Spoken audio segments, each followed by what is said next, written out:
Bonsoir à tous. Bienvenue pour cette dernière journée du 37e, la 37e édition de Prime Vert. J'allais dire quand on aime, on compte pas, mais faut compter quand même. Et donc nous avons le plaisir d'accueillir donc Émilie Rousseau, Louise Chance et Antoine Clair pour un sujet d'actualité. Donc c'est les perfluorés. Enfin, je vous laisserai expliquer. Moi, j'en dis pas beaucoup plus tout de suite. Ils sont suffisamment à parler. Simplement pour vous dire que toutes les conférences sont enregistrées, donc en particulier celle-ci. Donc si vous n'avez pas tout compris, vous pourrez la réécouter après. Et surtout, vous pouvez écouter toutes celles où vous ne pouvez pas être en même temps et toutes celles que vous avez ratées hier et avant-hier. Et donc voilà. Donc je leur laisse la parole et rendez-vous tout à l'heure pour les questions-réponses, comme d'habitude. Merci. Bonjour. Merci de venir donc, à la conférence Perfluorés et pollution industrielle, comment se mobiliser, faire respecter le droit, qui est donc effectivement un gros sujet d'actualité depuis notamment mai dernier. Donc en mai dernier, une enquête journalistique a révélé de forts taux de perfluorés retrouvés dans le sol, l'air et même le lait maternel ainsi que l'eau. Donc la vallée de la Chimie, c'est une grosse zone industrielle pour ceux qui ne sont pas forcément lyonnais, mais qui est historique et qui est surtout implantée très proche des habitations, qui est à proximité. Les industries sont à proximité des habitations. Ces industries sont soumises à des réglementations. Elles ne les respectent pas toujours. On parle aussi de polluants qui ne sont pas encore réglementés, notamment les perfluorés en France. Donc on a ici une question depuis quelques mois de santé publique à Lyon et de droit à vivre dans un environnement sain. Suite au scandale des perfluorés, il y a des riverains qui demandent plus de transparence et de connaissances et aussi des actions des pouvoirs publics. Donc comment on se mobilise et on fait respecter ce droit? C'est pour ça qu'on a donc 3 invités. Donc Émilie Rousseau, qui est journaliste donc, de France 3. Elle travaille sur les perfluorés depuis le début et notamment sur la vallée de la Chimie et elle est témoin de ce mouvement citoyen naissant. Louise Chance, qui est avocate et fondatrice de Kaizen Avocat. Elle est aussi l'avocate des référés qui ont déposé notre affaire à tous contre Arkema et LKM Silicon, dont on vous parlera plus tard. Et Antoine Clair, avocat et membre de Notre Affaire à tous Lyon. Donc Notre Affaire à tous est une association qui défend une justice climatique et sociale par l'outil juridique. Et ici, on parle de Notre Affaire à tous Lyon parce qu'on a depuis 3 ans développé autour justement de ce projet sur la vallée de la Chimie un groupe local. Donc on va... Oui. Je ne me suis pas présentée comme dit Louise, et moi je suis secrétaire de Notre Affaire à tous Lyon, excusez-moi. Et membre également de Notre Affaire à tous nationale. Et du coup, on va commencer par à peu près 45 minutes de conférence, puis on passera effectivement aux questions-réponses. Donc, voilà. Merci.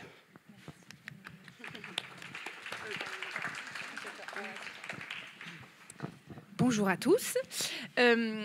Alors, pour moi, l'affaire, elle a commencé en fait en mai 2020. Camille l'a dit, mais je vais vous expliquer, rentrer un peu plus dans le détail. En fait, il y a un journaliste, un confrère d'Envoyé spécial, qui nous contacte et qui nous dit... Que je le mette plus haut? Ah ouais, on ne fait pas comme ça à la télé. Un journaliste qui nous contacte et qui nous dit voilà, je vais faire une réunion publique. Il a détecté la présence de polluants, une présence anormale de ces polluants autour de Pierre-Bénite. Il va faire une conférence pour l'annoncer et il nous y invite. Et il nous dit, ça va être un scandale sanitaire, il y en a partout, il y en a dans l'air, il y en a dans l'eau, il y en a dans le sol. Donc voilà, évidemment, ça attise notre curiosité.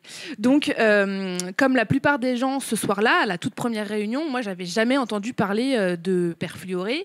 Et comme la plupart des gens ce soir-là, je me suis quand même dit, le fluor, c'est jamais très bon. Donc j'ai commencé... à creuser, à chercher, à lire des rapports scientifiques, à regarder le film Darkwater, ce que vous avez peut-être vu.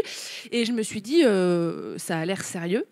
Et honnêtement, je pensais que les gens réagiraient comme moi tout de suite. Et en fait, pas tout de suite.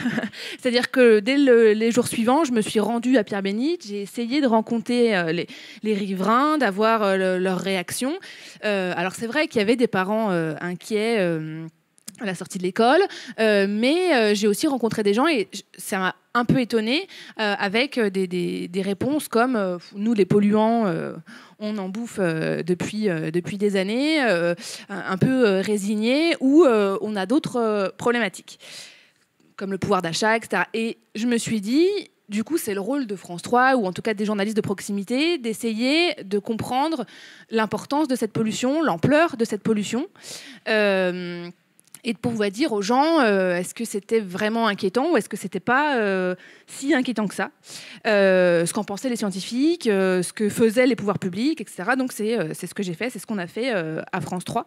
Et je me suis rendu compte qu'en fait, on parlait de 120 communes qui étaient touchées par une pollution de l'eau potable, 220 000 habitants, que l'agriculture peut-être était touchée parce qu'il y a des captages d'irrigation agricole sur le Rhône.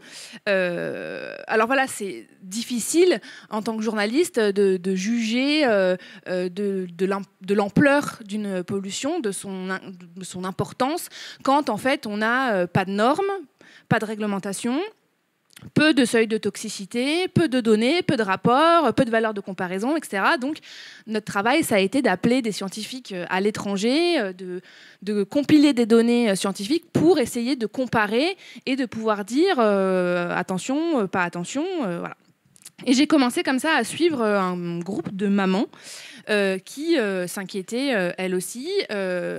Alors pourquoi des mamans? Pour plusieurs raisons, mais la principale, c'est qu'on a retrouvé des PFAS dans le lait maternel de certaines mamans pendant l'enquête journalistique. Donc forcément, ces mamans-là étaient mobilisés parce que les perfluorés passent dans le placenta, donc quand on est enceinte, on en transmet à nos enfants, et parce que les enfants sont la population la plus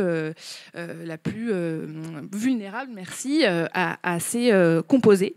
Donc voilà, dès le début, il y a eu un petit groupe de mamans qui se sont intéressées à ça. Il y a eu aussi d'autres initiatives, des riverains inquiets, etc., etc. Mais c'est vrai que moi, j'ai suivi plus ce groupe-là. Mais c'était très embryonnaire. Il y avait quelques associations qui s'y intéressaient, notamment Notre Affaire à tous, qui a déposé un référé. Mais il n'y avait pas de grosse mobilisation citoyenne comme j'aurais pu l'attendre. Enfin, en tout cas, comme on aurait pu se dire, bon, voilà, c'est ce qui va se passer. Mais après ça, à mon avis, il y a eu 2 moments décisifs. Le premier, c'est il y a eu une étude qui a été commandée par les communes autour de Pierre-Bénite, parce que quand même il y avait des riverains inquiets qui allaient demander, la première personne vers qui on se retourne quand on a des questions, c'est le maire de la commune. Et donc les maires se sont organisés, ils ont décidé de faire appel à un laboratoire indépendant, de commander une étude indépendante. Et ces résultats, il y a eu une réunion publique en octobre et ils confirmaient la présence de ces perfluorés dans l'air, dans l'eau, dans le sol, dans les légumes, etc. Et en parallèle de cela, la DREAL, qui est l'autorité environnementale, on va dire, à l'échelle régionale de l'État, confirmait que l'entreprise Arkema déversait 360 kilos d'une molécule qui s'appelle le 6-2-FTS directement dans l'eau du Rhône, et qu'on retrouvait certains de ces PFAS jusque dans l'eau potable, 220 communes. Donc voilà. Et pourtant, même avec ces révélations, on n'avait pas de recommandations sanitaires. On avait des propos très rassurants de la part des autorités, avec des éléments de langage très maîtrisés, du style des PFAS, on en retrouve partout, on en a tous dans le corps, etc. etc. C'est vrai, mais je me suis dit, mais encore. Et en fait, parce qu'en fait, moi, de l'autre côté, j'avais des scientifiques qui me disaient, non, c'est quand même au-dessus de ce qu'on appelle un bruit de fond. On en a quand même beaucoup. Alors, ok, on n'a pas un danger immédiat là tout de suite dans l'absolu, mais c'est quand même une pollution préoccupante. Ces molécules, elles ont un effet sur la santé, même à très faible taux. Oui, on n'a pas de valeur de référence, on n'a pas de seuil de toxicité, on a quand même une dose hebdomadaire tolérable qui a été recommandé par l'Union européenne. Et puis, on a surtout quelque chose qui s'appelle le principe de précaution. Où on l'applique, on ne l'applique pas. Mais c'est vrai qu'il y a des zones plus polluées que nous, en Europe, notamment en Italie. Mais on ne peut pas dire que la pollution n'existe pas. Et donc, quoi qu'il en soit, il y avait pas mal de monde à cette première réunion, cette réunion publique. je dirais, une centaine de personnes. Donc, ça prouve quand même que le sujet inquiétait, mais à l'échelle de la population concernée, c'était quand même pas beaucoup. 100 personnes sur 220 000, voilà. Puis pas de gros mouvements d'ampleur. Et puis surtout, j'étais assez étonnée de constater que dans le sud de Lyon, vraiment côté de Ternay, Communet, c'est-à-dire les communes où on boit l'eau polluée, et quand je dis polluée, je dis polluée parce que le taux de PFS retrouvé dans cette eau potable dépasse la future norme européenne, donc on peut parler de pollution. Et bien là, rien, personne, pas de réunion publique, pas de mobilisation, des gens qui, je pense, n'étaient même pas au courant, et je trouvais ça assez étonnant. Et puis il y a eu le deuxième temps fort, et ça a été la publication des résultats sur les œufs. Et là, les taux sont très élevés. Ils sont même tellement élevés que l'ARS a recommandé de ne pas consommer ni les œufs ni la chair des poules, sachant qu'avant, un peu avant, on avait eu les poissons, les mêmes recommandations sur les poissons. Et là, j'ai un peu l'impression que ça a mis feu aux poudres. D'abord parce qu'en fait, on nous dit depuis 10 mois qu'il ne faut pas s'inquiéter, que la pollution est maîtrisée, que les pouvoirs publics agissent, que tout va bien. Et puis tout d'un coup, on nous dit non, il ne faut pas consommer les œufs. Donc les gens, c'est un peu perturbant, ils ne comprennent plus. Voilà, on se demande ce qui se passe. Et puis parce que je pense, mais ça c'est mon avis personnel, je pense que tout d'un coup, ça veut dire que la pollution rentre chez les gens. Elle rentre dans leur jardin, elle rentre dans leurs œufs. Et du coup, on se dit, ah ouais, voilà. Donc ça a pas mal fait bouger, et ça a provoqué quelques jours plus tard la première manifestation, place Bellecour. Il y avait une cinquantaine de personnes, ce qui est... c'est difficile de juger, mais c'est pas mal pour un mouvement naissant. Il y a des collectifs qui se montent, y compris dans le sud maintenant. Il y a des gens qui demandent des analyses sanguines, et je pense que Louise en reparlera de l'importance de ces analyses sanguines. Alors, on est encore loin des milliers de manifestants qu'il y a pu avoir dans les rues d'Italie ou aux Pays-Bas, c'est clair. Mais pour l'instant, on a quand même un mouvement qui est balbutiant. Plusieurs initiatives locales qui, je pense, faut fédérer. On manque évidemment de données sur l'imprégnation de la population. Et ça, je pense que c'est le nerf de la guerre, parce que c'est ce qui a fait que, à la fois en Italie, aux Pays-Bas, ou dans d'autres pays, il y a eu une véritable prise de conscience et mobilisation générale. Ça, je pense que c'est indispensable, et c'est pour ça que les associations insistent autant là-dessus. C'est vrai qu'on est sur un problème mondial, donc qui mériterait que tout le monde, chaque citoyen s'y intéresse, mais on est quand même dans un épicentre de pollution, et où les gens commencent à se mobiliser, à prendre conscience et à se mobiliser pour les générations futures. Voilà. Merci.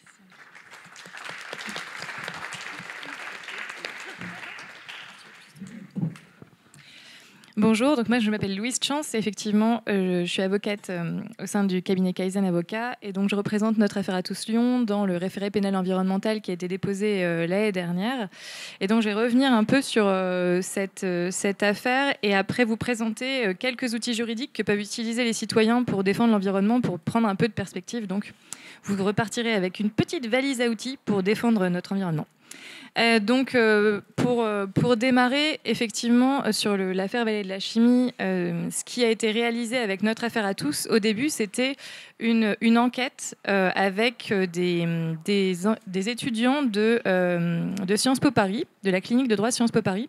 En fait, en 2020-2021, ce qu'on a fait, c'est qu'on a étudié les 14 ICPE. Donc, les ICPE, c'est les installations classées pour la protection de l'environnement. En fait, c'est une réglementation qui s'applique à tous les grands sites industriels. Ce qu'on connaît aujourd'hui, c'est surtout les Céveso, qui sont les sites les plus dangereux en France. Il y en a beaucoup dans la vallée de la Chimie. Et juste pour vous montrer un petit camembert sympa, ça c'est... bon, vous êtes de loin, mais en gros, pour vous résumer, les ICPE qui sont Céveso, donc les sites industriels Céveso, c'est 0,3% des ICPE en France, et c'est 25% des incidents et des accidents. C'est un rapport sénatorial récent sur les problématiques industrielles en France qui a été fait après Lubrizol qui l'indique. Et donc, en fait, la démarche, c'était de se dire, on sait que dans la vallée de la Chimie, il y a beaucoup d'industries. On va regarder ce qu'elles déclarent officiellement dans leur rapport RSE et ce qu'elles font dans la réalité sur leur site. Bon, on s'est rendu compte que ce n'était pas vraiment la vérité. à ce qui a été déclaré, et qu'en fait sur les sites, il y avait certains sites qui avaient beaucoup de problèmes et beaucoup de non-respect du droit de l'environnement. Et c'est pour ça que la deuxième année, avec un autre groupe d'étudiants, on a vraiment focalisé notre attention sur deux sites qui étaient les plus dangereux, et parce qu'ils respectaient le moins l'environnement. Et donc c'était Arkema et Elkem Silicon. Donc ça, c'était en 2021-2022. Et en mai 2022, donc effectivement, il y a Martin Boudot et son équipe avec Vert de Rage qui ont médiatisé le scandale des perfluorés. Et nous, on s'est rendus à la réunion publique. Et étant donné qu'on avait préparé un recours, on a intégré les perfluorés. On a aussi intégré dans le recours plusieurs victimes, plusieurs mères de lait maternel et victimes des perfluorés et des demandes en lien avec les perfluorés. Mais donc, les recours qui ont été déposés en mai 2022 sont vraiment innovants dans le sens où ce qui est demandé, c'est au juge pénal de prendre des mesures utiles pour faire cesser les atteintes à l'environnement. Donc c'est un outil qui est assez peu utilisé aujourd'hui, qui est l'article L216-13 du Code de l'environnement. Bon, je ne sais pas si vous allez retenir cette information, c'est peut-être pas le plus important, mais en tout cas, l'idée, c'est de se dire que c'est très important de prévenir les atteintes à l'environnement et donc de demander au juge pénal, en urgence, de prononcer toutes les mesures utiles pour faire cesser les atteintes à l'environnement. Et donc, on a demandé aussi des mesures pour les perfluorés. Et les mesures qui ont été demandées sur Arkema contre les pour la pollution des perfluorés, qui est une des pollutions du site d'Arkema. Il y a plein d'autres problèmes. Comme pour Elkem Silicon, il y a plein d'autres problèmes. Je ne vais pas détailler ça aujourd'hui, mais voilà, il y a, de mémoire, on avait 66 non-conformités pour Arkema et une cinquantaine pour Elkem Silicon dans les dernières années. Donc, on a des sites qui sont Seveso, donc qui sont censés être extrêmement respectueux du droit de l'environnement au vu de leur dangerosité, parce que c'est vraiment, en plus dans Seveso, vous avez des seuils bas et des seuils hauts. Là, ils sont Seveso, seuil haut, c'est vraiment le pire du pire qu'on peut faire en termes de dangerosité. Donc, ils devraient vraiment être exemplaires en termes de respect de l'environnement, ce qui n'est pas du tout le cas. Et donc, ce qui a été demandé dans le référé pénal environnemental contre les perfluorés, c'est qu'il y ait des prélèvements de sol, d'air, d'eau et des prélèvements sanguins qui soient réalisés, que suite à ces prélèvements, qu'il y ait une évaluation des risques sanitaires qui soit faite et que les recommandations soient appliquées. Pour l'instant, aujourd'hui, on est en cours d'instruction avec ce référé parce que c'est justement innovant et que l'ampleur de ce référé est assez inédite. Donc ça fait beaucoup de travail pour les juges, qui a consulté la DREAL, qui est l'autorité environnementale régionale. Bon, en tout cas, en résumé, c'est en cours d'instruction. On va sûrement redéposer un référé prochainement. Et pour faire le lien en fait, avec un peu prendre de la perspective par rapport au droit de l'environnement, en fait, il faut savoir qu'aujourd'hui, on est, vous le savez, dans l'Union européenne et la politique de l'Union européenne est censée être basée sur plusieurs principes. Le principe de précaution, le principe d'action préventive, le principe de correction par priorité à la source des atteintes à l'environnement et le principe pollueur-payeur. Et en fait, aujourd'hui, cette situation de scandale des perfluorés, elle est... en fait, elle montre qu'il y a une défaillance dans l'application de tous ces principes. On n'applique pas le principe de précaution, il n'y a pas eu d'action préventive. Et là, en plus, ce qui est assez intéressant, c'est que donc, dans la veille de la chimie, il y a 2 sites qui utilisent des perfluorés, il y a Arkema et Daikin. Et ce qui est ressorti des études, c'est que Daikin arrive à retirer 99% de leurs polluants. 99,9%, merci Émilie, 99,9% des polluants. Donc en fait, on voit qu'eux appliquent le principe d'action préventive en retirant les polluants et que Arkema, pas du tout. Et en fait, c'est quand même complètement illogique qu'il y ait 2 traitements aussi différents de polluants. Et aussi, peut-être pour revenir sur le caractère particulier de la pollution aux perfluorés, c'est que les perfluorés, c'est une famille chimique qui a la particularité d'être à la fois bioaccumulable, donc en fait ça reste dans les organismes vivants, donc dans vos corps, mais aussi dans tous les animaux, voilà. Et aussi c'est hydrosoluble, c'est-à-dire qu'en fait ça va dans l'eau et ça part avec l'eau, etc. Et donc en fait ces deux particularités sont assez rarement rencontrées au niveau chimique. Et donc c'est ça qui fait qu'aujourd'hui on a ce qu'on appelle des polluants éternels partout, jusqu'au pôle Nord, et vraiment dans des endroits qui sont complètement inaccessibles aux êtres humains. Et donc c'est ça aussi qui rend, on va dire, aussi scandaleux cette pollution et cet épicentre de pollution, comme tu le disais. Et le problème, c'est que aujourd'hui, il n'y a pas vraiment de respect des droits de l'environnement, et l'action qui a été menée par notre affaire à tous Lyon, par d'autres associations aussi, et par les victimes des perfluorés, c'est aussi pour voir appliquer le droit de l'environnement. Et bien sûr, il y a d'autres associations que notre affaire à tous qui luttent contre les perfluorés, notamment Génération Future.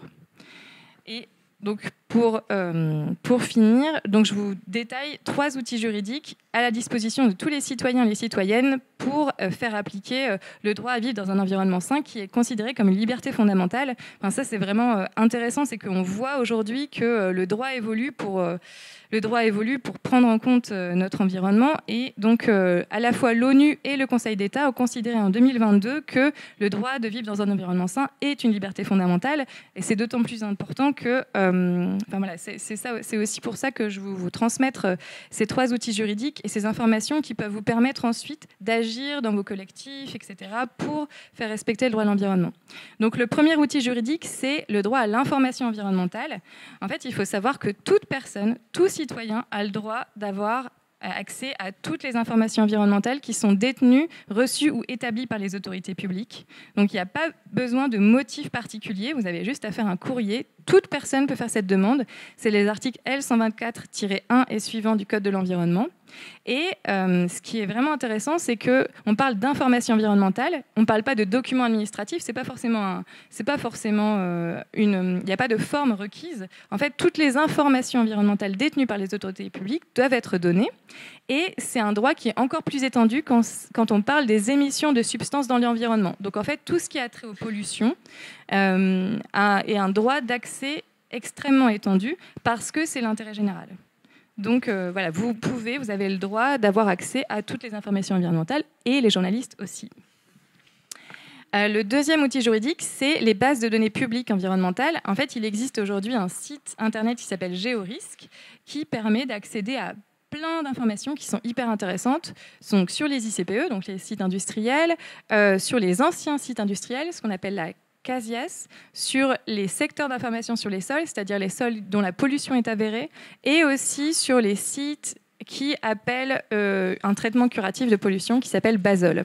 Donc toutes ces données, elles sont disponibles sur Internet, tout le monde peut les consulter. C'est pas forcément évident, mais notre affaire à tous Lyon a fait un outil, un guide dont parlera Antoine après, pour vous aider à identifier ces informations. Et le troisième outil juridique, c'est les réclamations. En fait, toutes les autorités environnementales, donc les directions régionales de l'environnement, de l'aménagement et du logement, les DREAL, ont sur le site internet un formulaire de réclamation.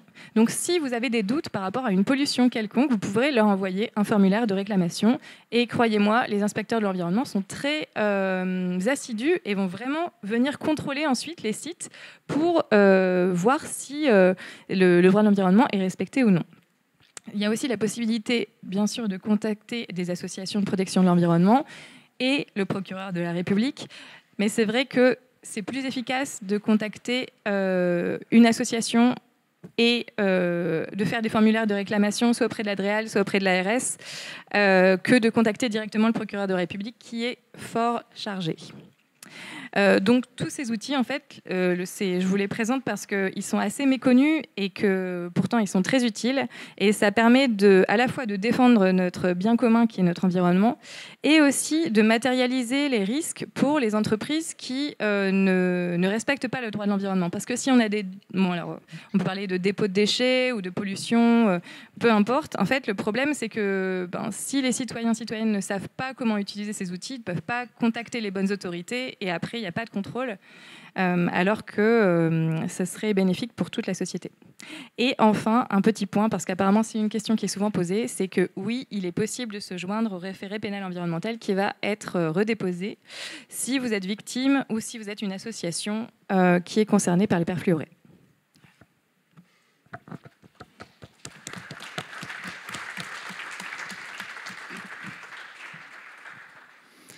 Bonjour à tous, je suis Antoine Clerc, je suis également avocat, mais aujourd'hui je ne viens pas vous parler avec cette casquette-là. Je vous parle en tant que militant associatif au sein de Notre Affaire à tous, qui a donc porté cette action juridique dont ma consoeur maître de chance s'est chargée. Et en complément de cette action juridique, nous avons développé une action politique, et c'est de ça dont je viens vous parler, de nos actions de plaidoyer, c'est-à-dire toutes ces actions d'influence qui vise à porter ce recours et à en maximiser l'impact, à en décupler la portée. Ce qu'il faut bien garder en tête, mais je pense que vous l'avez tous bien compris, c'est qu'au-delà du cas d'Elkem Silicon, au-delà du cas d'Arkema, et c'est absolument nécessaire et c'est très bien qu'on attaque les plus mauvais élèves, c'est ce qu'on fait, on fait face à un problème qui est de nature systémique, qui est de nature structurelle. Quiconque a travaillé un petit peu sur ces questions environnementales, et notamment sur les questions ICPE, donc de pollution industrielle au sens large, c'est que en France, mais en Europe sans doute aussi, on fait face à un manque d'application, un manque d'effectivité de ces normes. Ce qu'il faut savoir, et ne vous laissez pas d'ailleurs tromper dans le débat public, les normes existent, les normes sont à disposition, c'est un problème d'application et de moyens pour les faire appliquer auxquels nous faisons face.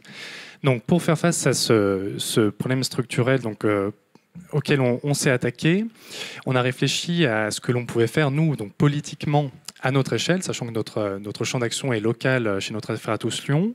Et on est parti pour cela d'un diagnostic qui, là encore, n'est absolument pas nouveau, mais à savoir qu'il y a un problème majeur d'information autour de ces questions de pollution industrielle et d'ICPE.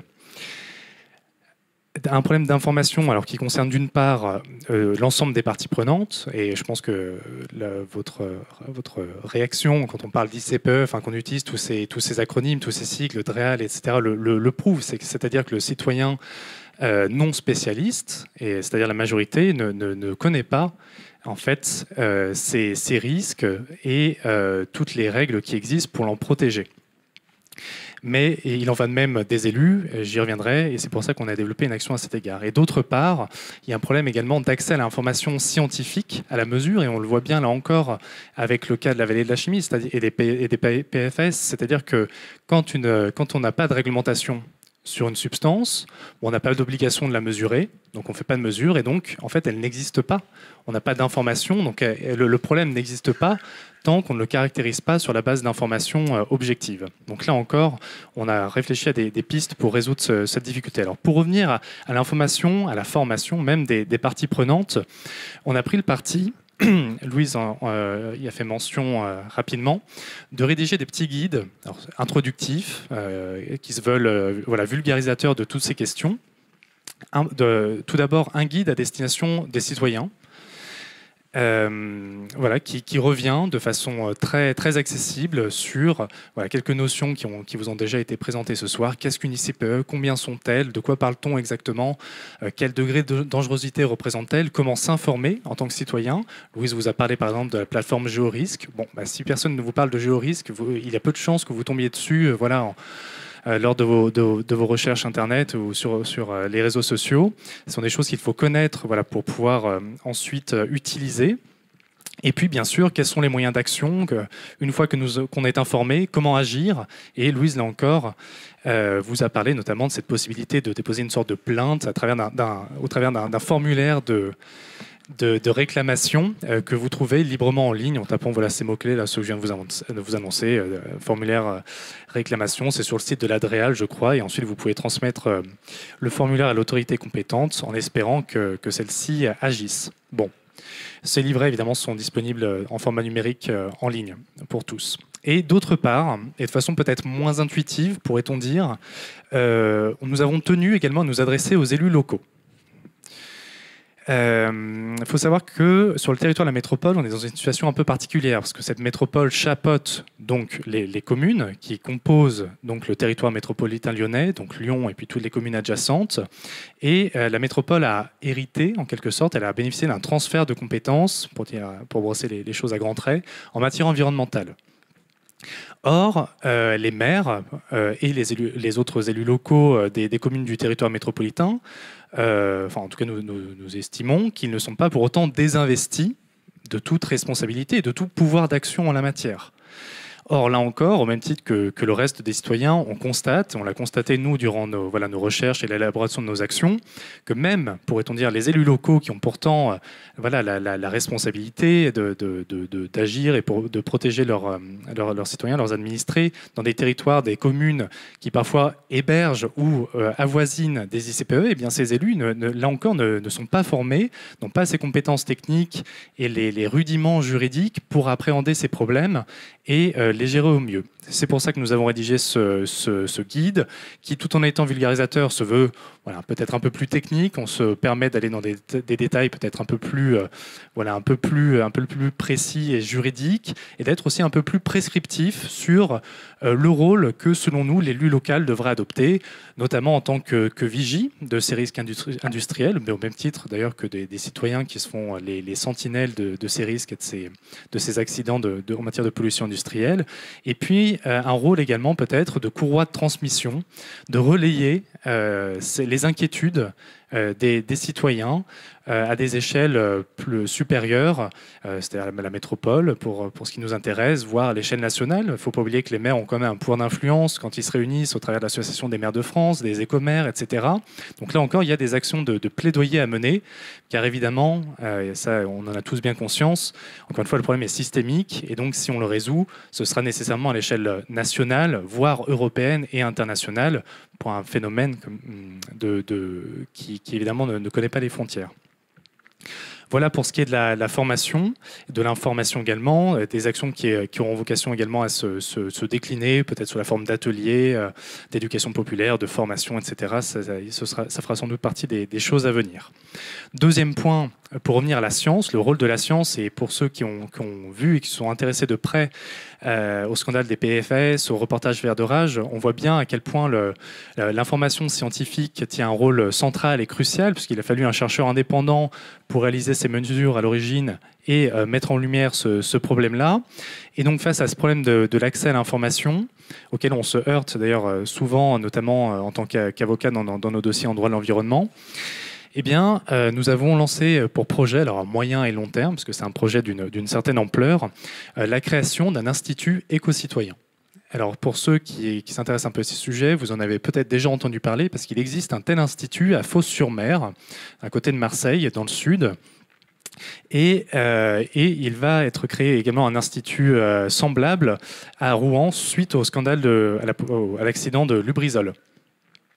Le but de ces instituts, même si évidemment c'est un modèle qui sera amené à être décliné et adapté aux circonstances locales et aux objectifs des parties prenantes, mais l'esprit de ces instituts, c'est de permettre de créer une autre instance de concertation avec les parties prenantes, métropole, citoyens, riverains, etc., mais aussi et surtout de permettre de développer une information scientifique locale par des mesures, par des experts, des scientifiques, donc qui sont à même de réaliser ces mesures et de produire une information qui revêt une forme d'autorité scientifique. Et cette information pourra venir éclairer la décision publique, l'élaboration des politiques publiques par les élus, par les administrations, voire, à la lumière de notre action, ces informations pourront éventuellement venir nourrir également des actions juridiques en cas de carence des pouvoirs publics. Donc pour ce qui nous concerne, nous avons lancé donc ce chantier qui est encore complètement en cours par le biais d'ateliers. Plusieurs ont eu lieu, un a eu lieu et le second aura lieu en mars. Des ateliers donc thématiques qui ont pour objectif de faire naître le débat. Là encore, des ateliers qui sont ouverts à toutes les parties prenantes pour décider collectivement de quel institut nous voulons, quelle gouvernance, pour quel objectif. Est-ce que son champ d'action sera purement scientifique ou est-ce que nous voulons aussi en faire une sorte de sentinelle, une vigie, là encore, des risques industriels pour assurer cette veille, notamment de géorisques, etc., pour repérer les infractions. Voilà, donc ce sont des discussions ouvertes. Nous invitons d'ailleurs toute personne intéressée à venir participer à ces ateliers pour nourrir la réflexion. Au terme de chaque atelier, des synthèses sont produites et, in fine, le projet qui en ressortira sera proposé aux financeurs, etc., enfin aux différentes parties prenantes pour vraiment créer cette instance-là. Je m'arrête là. Je pense qu'on a respecté le timing. Et puis, je vous invite à nous poser vos éventuelles questions pour la phase là, qui s'ouvre. Merci. Merci. Donc, est-ce qu'il y a tout de suite une première question? Moi, j'en aurais une, mais je ne vais pas... Allez-y. Bonsoir, Thierry Mounib, association Bien Vivre à Pierre-Bénite. Voilà, moi, ce qui me désespère un peu, c'est, j'allais dire, le non-respect, comment dire, quand on s'adresse à nos élus, ils ne sont pas réceptifs à ce qu'on leur dit. On leur fait des demandes, on leur fait des propositions, on leur fait... Bon, il n'y a pas si longtemps, je me trouvais dans une instance où j'ai dit à un élu de la métropole, vous vous rendez compte, il y a 384 kilos de PFAS qui sont jetés dans le Rhône tous les mois, et il m'a dit, mais vous vous rendez compte avec le débit du Rhône ce que ça fait? Voilà, c'est pour vous donner l'esprit de nos élus. Encore pas plus tard que cette semaine, on a voulu essayer de faire une projection de Darkwater à Pierre-Bénite avec un débat qui suivrait. Donc c'est embryonnaire hein, pour le moment. C'était juste le maire de Pierre-Bénite a dit pas de question, pas dans ma ville. Allez, on essaye de faire des choses, mais pour avancer, il faut qu'on soit épaulé par nos élus. Et pour le moment, ce n'est pas le cas. Pour ce qui est des ICPE, vous en parliez tout à l'heure, la semaine dernière est paru au journal officiel un texte de loi qui dispense les nouvelles ICPE d'un matelas financier qui était jusqu'à présent obligatoire pour pallier à une pollution éventuelle, pour faire des réparations. Et là, ce matelas financier pour créer une ICPE vient d'être annulé. Donc, il n'y a plus besoin de matelas financier, donc il n'y aura plus de réparation.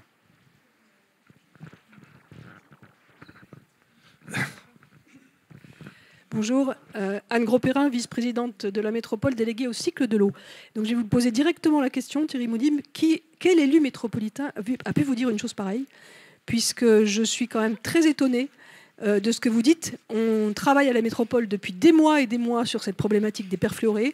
On est en train, au-delà de nos compétences, de mettre en place des stratégies qui ne sont pas normalement de notre ressort, puisque c'est véritablement la responsabilité de l'État et des services déconcentrés de l'État qui sont engagés. Et là, aujourd'hui, ça fait des mois qu'on travaille sur le sujet. Je ne vois pas comment un élu métropolitain a pu vous dire ça.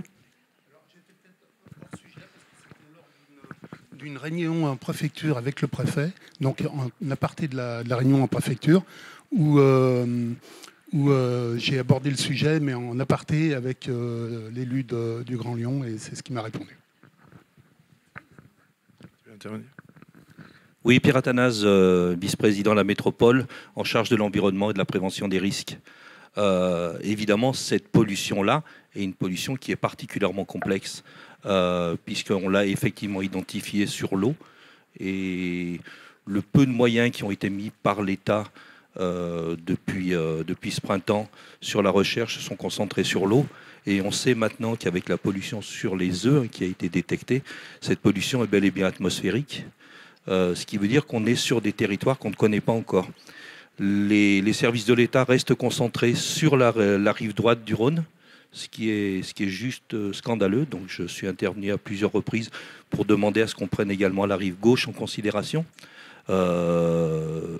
Voilà, donc il y a vraiment tout un travail à faire. Par rapport à ce que vous disiez tout à l'heure, le manque de mobilisation des citoyens, c'est malheureusement quelque chose qu'on rencontre, notamment sur les problèmes de risque, que ce soit des risques technologiques ou des risques naturels. Je suis vice-présidence d'Amaris, Amaris, donc association des collectivités territoriales, justement, qui travaille sur les risques technologiques uniquement. Et ce qui ressort de partout en France, c'est effectivement le manque de culture du risque. On a énormément de mal à mobiliser les citoyens pour se protéger eux-mêmes, pour se protéger de risques. Hein, parce que quand on parle des zones, des sites Céveso, on parle bien de risques technologiques, hein, d'explosion, de risques toxiques avec des gaz, avec des risques thermiques, hein, de chaleur. Et il y a des dispositifs qui existent sur la métropole de Lyon. Donc on a un dispositif qui s'appelle Sécurénov, qui prend en charge à 100% la protection des habitations. Donc sans avance de frais. Donc c'est payé par l'État, par les industriels, par la métropole de Lyon. On est à 6 années de ce dispositif-là et on arrive péniblement à un tiers des habitations qui sont protégées. Donc on a énormément de mal à identifier les gens qui sont victimes de ça et à les faire se mobiliser. Alors, je vous interromps juste pour qu'on revienne sur les perfluorés, mais pour répondre à votre intervention, précisément sur les PFAS, je pense que le déficit de mobilisation citoyenne est aussi lié à un déficit d'information. Nous, journalistes, j'estime que je fais mon travail en parlant, mais j'ai aussi beaucoup entendu sur cette problématique. Il ne faut pas affoler les populations. Or, il me semble qu'une population qui sait n'est pas forcément une population affolée et que dire qu'il y a un problème, ça ne veut pas forcément créer la panique à bord. Donc voilà, c'est aussi... alors, je ne me prononcerai pas sur le rôle des élus, et voilà, mais... il y en a qui sont impliqués, il y en a qui sont moins impliqués, il n'y a pas de souci. Mais par contre, c'est aussi le rôle des élus d'informer leurs administrés de cette problématique. Et voilà, tous ne le font pas. Oui, non, mais alors là-dessus, donc, on est complètement en phase et on fait le job. On informe. Non, mais je ne m'appelle pas à vous. Donc, on informe. Alors après, c'était sur le risque. Et donc, pour en revenir à Maryse, donc, on a décidé, il y a 2 ans maintenant, de ne pas travailler uniquement sur les risques technologiques, mais également sur les pollutions industrielles. Et sur les pollutions industrielles, il y avait un vide carrément, puisque les collectivités ne s'étaient jamais saisies de ça. Et là, vous avez tout à fait raison, les élus, effectivement, avaient complètement oublié ce côté-là. On peut peut-être le comprendre sur la vallée de la Chimie, où il y avait une telle pression avec les risques, une telle nécessité d'essayer d'informer les populations pour qu'elles se protègent. Peut-être que les collectivités ont oublié le côté pollution. Au niveau de la métropole, nous, on est arrivé il y a 2 ans et demi aux affaires et on a travaillé peut-être à la source avec un dispositif pour lutter contre l'usage des perturbateurs endocriniens. Merci les PFAS beaucoup. sont des perturbateurs endocriniens parce qu'il faut bien savoir que chacun d'entre nous utilise des perturbateurs endocriniens quotidiennement avec des poils à revêtement, des vestes Gore-Tex, des choses comme ça. Et tant qu'on utilisera ces produits-là, il y aura effectivement une production qui n'est pas contrôlée, qui est très mal contrôlée, avec des produits qui juridiquement ne se pas... Excusez-moi monsieur, mais il y a plein de gens qui veulent poser des questions et du coup... mais je défends personne. Non, mais, moi j'explique je voudrais expliquer le rôle des collectivités qui sont souvent mis en avant. Je comprends, mais je peux vous assurer qu'on fait le job. Ah mais Non, mais j'expliquais un petit peu le... En fait, l'idée, c'est juste, les élus ont été un peu attaqués. Donc de pouvoir c'est normal qu'ils répondent. Que tout le monde puisse s'exprimer, c'est surtout ça qui serait chouette. Et juste pour répondre à la question de Monsieur Mounib par rapport aux ICPE et aux garanties financières, effectivement, aujourd'hui, il y a certaines industries qui sont soumises à l'obligation, pas toutes, certaines ICPE qui sont soumises à l'obligation de constituer des garanties financières. Et ça veut dire que quand il y a des problèmes ensuite d'insolvabilité de cette entreprise, du coup, il y a des garanties bancaires qui peuvent être activées par l'administration pour dépolluer les sites, par exemple. Et là, il y a effectivement... une suppression de ces garanties financières, mais comme je vous l'avais dit, Monsieur Mounib, il y a certaines associations qui vont sûrement attaquer cet arrêté ministériel parce que ça va pas du tout dans le sens de la progression du droit de l'environnement, et on a un principe, on est soi-disant, on est censé avoir un principe de non-régression du droit de l'environnement, mais je suis pas sûre que le gouvernement l'ait compris. C'est un petit peu ça le problème. On va prendre une nouvelle question. Oui, bonjour, Génération Future. Juste pour vous dire qu'il va y avoir un très gros travail, un gros travail de longue haleine, qu'il va falloir que tout le monde prenne ses responsabilités, tout le monde, le pouvoir politique, le pouvoir économique et financier, parce qu'il y a des enjeux majeurs et c'est un épiphénomène, c'est pas un épiphénomène, c'est un truc de fond. À Pierre-Bénite, il s'est passé, on s'en est pas, beaucoup de personnes, les affaires ont été un peu étouffées au départ par de nombreux politiques et surtout sous la pression des lobbies. C'est la réalité. Et petit à petit, on commence à découvrir les choses parce que il y a 1 an, j'en ai parlé à M. Bernard justement par rapport à ce qui se passait, qu'il allait y avoir quelque chose, que ça va bouger. Ça va bouger sérieux. Et il faut que tout le monde prenne sa responsabilité, quels que soient les partis politiques, pour qu'on prenne des principes de précaution en urgence. Donc qu'on arrête les frais par rapport aux populations, par rapport à la pollution.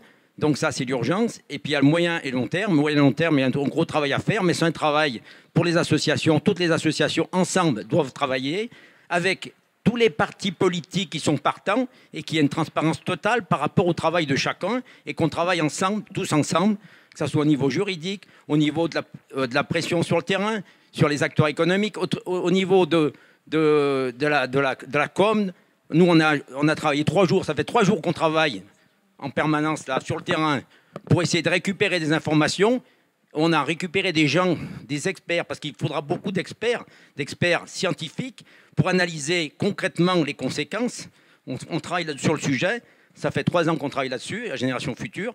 On a une organisation qui fait qu'on a des acteurs à Paris qui agissent sur le terrain avec les politiques. On a des acteurs aussi au niveau européen à Bruxelles. Il y a beaucoup de lobbyistes, évidemment. Jean-Louis, je suis désolée, Voilà. je vais être obligée de vous C'est interrompre. C'est juste que je voudrais vraiment qu'on laisse la possibilité aux gens. Je sais que vous êtes très concernés par le sujet et très mobilisés, mais je voudrais qu'on laisse un peu la possibilité aux gens de nous interroger. Bonjour. Alors, je suis habitante du sud de Lyon. Je suis donc concernée par l'eau potable contaminée par la pollution. Moi, j'ai un gros manque d'informations de la part de mes élus. Je sais en off par des journalistes qui font leurs recherches, qui vont à la recherche de l'information, que le syndicat des eaux est en train de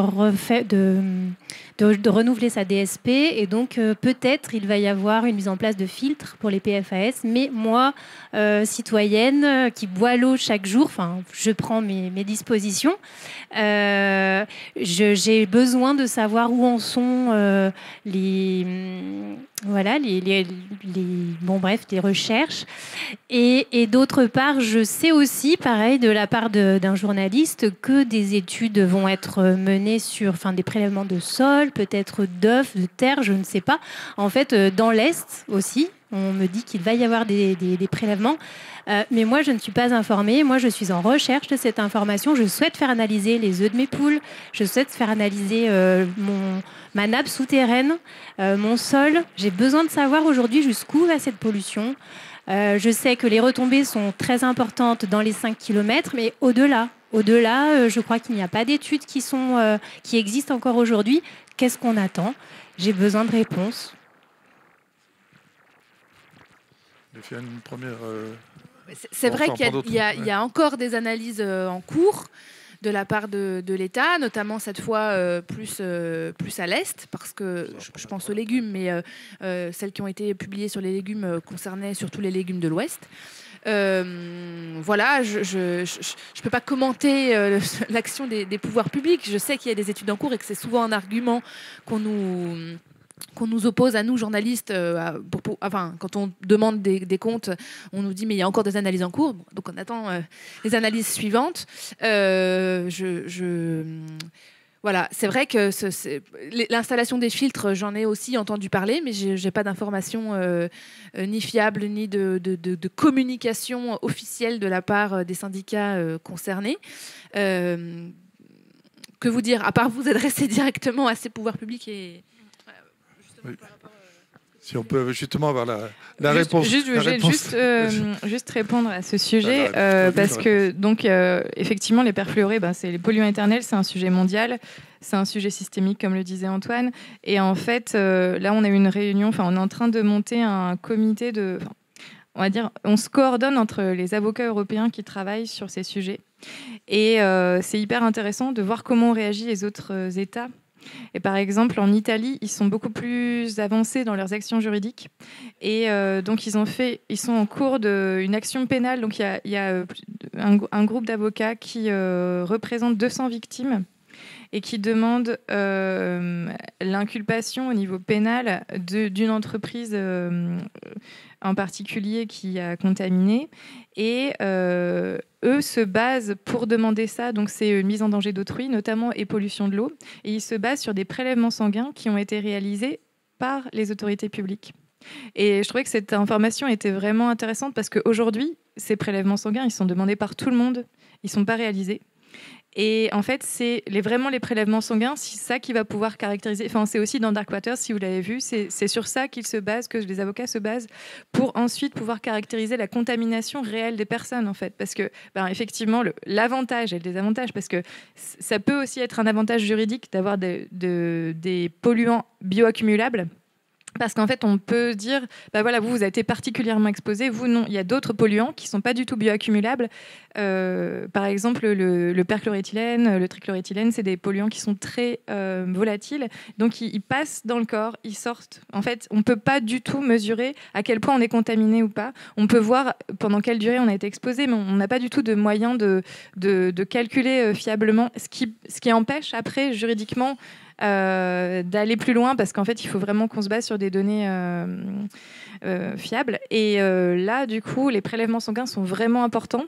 C'est pour ça que l'année dernière lorsqu'on a déposé le recours en fait les demandes avaient été formulées en accord avec le scientifique qui est intervenu pour Vert de Rage sur les prélèvements sanguins d'habitants et prélèvements sanguins de salariés qui ont plus de 20 ans d'ancienneté, de salariés qui ont moins de 20 ans d'ancienneté, et de pouvoir vraiment caractériser à quel point la population est vraiment contaminée au niveau sanguin. Et aujourd'hui, c'est vrai que ça peut... pour moi, c'est une demande à laquelle, pour l'instant, on n'a pas de réponse. Et en fait, ça viendrait aussi répondre à vos interrogations, en fait. Aux Pays-Bas, les pouvoirs publics n'accédant pas aux demandes des citoyens concernant ces analyses sanguines, ils ont fait une campagne de crowdfunding et ils ont décidé d'analyser comme ça. Je ne sais pas comment ils ont décidé qui donnait son sang ou pas, mais ils ont été beaucoup à participer pour quelques analyses. Et au final, ces analyses ont permis d'alerter et d'aller plus loin derrière pour les pouvoirs publics. Merci. Oui, on avait une réponse sur l'eau potable. Oui, je voulais souligner qu'au niveau des élus métropolitains, la métropole, elle a la compétence eau, en fait, cycle de l'eau. Et au niveau des élus métropolitains, on était au même niveau d'information que les citoyens. C'est-à-dire que les perfluorés, en fait, n'étaient pas mesurés jusqu'à une période très récente dans l'eau, puisqu'il n'y avait pas de seuil applicable. Et que c'était effectivement des substances qui étaient en plus très difficiles à mesurer. Au niveau de la métropole, Eau du Grand Lyon mesurait 2 perfluorés les plus courants depuis 2015. Depuis 2017 seulement, les laboratoires avaient les procédés qui nous permettaient d'identifier effectivement les taux de perfluorés pour ces 2 plus courants dans l'eau potable. Sur ces 2-là, il n'y a jamais eu de dépassement des seuils qui étaient préconisés par l'OMS. Mais les seuils qui vont être applicables en 2026 sont des seuils qui ont été définis par la directive européenne de 2020 et qui seront applicables en 2026, obligatoires, qui auraient pu être traduits en droit français en anticipation. Rien n'empêchait la France d'anticiper effectivement l'application de la directive européenne et de le traduire en droit français auparavant. Ça n'a pas été fait. Pour l'instant, la France, visiblement, n'envisage pas de traduire en droit français cette directive européenne avant 2026. Donc on a mis en place des analyses au moment en fait, où on a appris toute la nature de ces pollutions et l'importance de ces pollutions.